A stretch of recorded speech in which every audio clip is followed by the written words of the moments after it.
For a long time, I thought raising black soldier fly larvae had to be a complex operation. I built this, a custom grower with a dedicated climbing spout. It worked, but it was a lot of maintenance. I haven't used it in quite a while.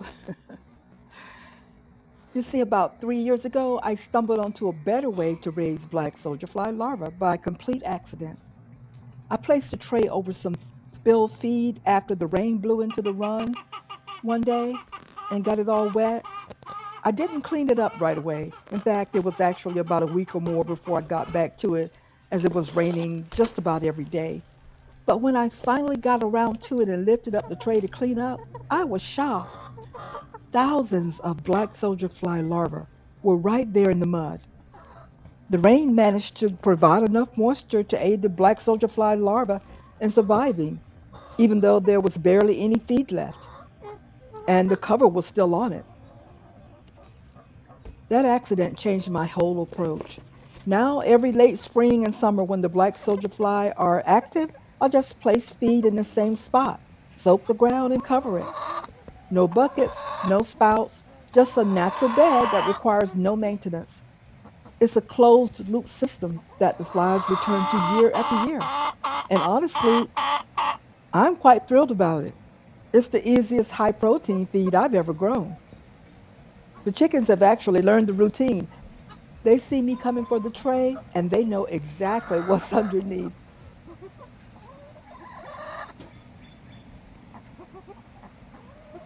I lift the cover and they get a short window to feast on the surface larvae. It's their favorite treat.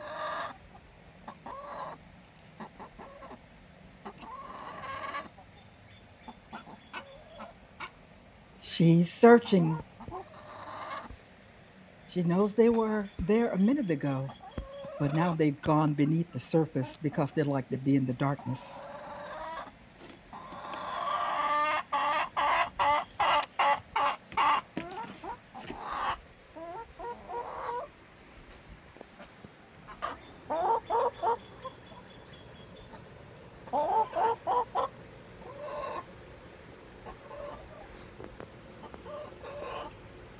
This is Lily.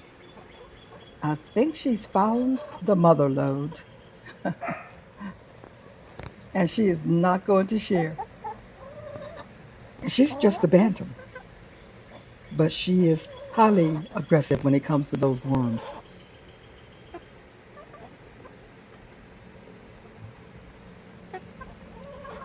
And see, you can see the baby ones on the back of the tray.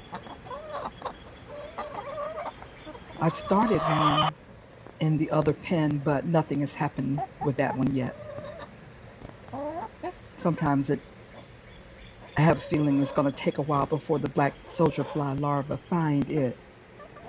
But what I have been doing is I've been grabbing some of the larvae and putting them over there in hopes that they will become an adult, and then eventually that adult will come back to lay eggs there. But it could take a while. In the meantime, I dig up some of the larvae and share it with the other girls in the other pen.